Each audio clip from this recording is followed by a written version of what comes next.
सूरह निसा का दूसरा रुकू अगरचे बहुत मुख्तसर है।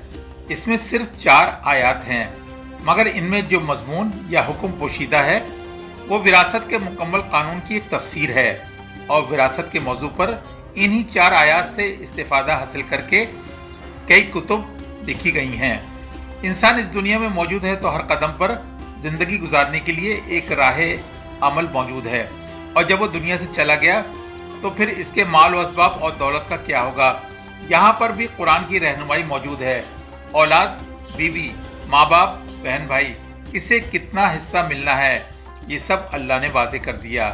हाँ, विरासत की तकसीम से कबल 2 काम ज़रूरी हैं।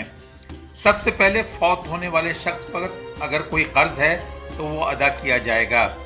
दूसरे, अगर इसने कोई वसीयत की है तो वो पूरी की जाएगी। फिर विरासत तकसीम होगी।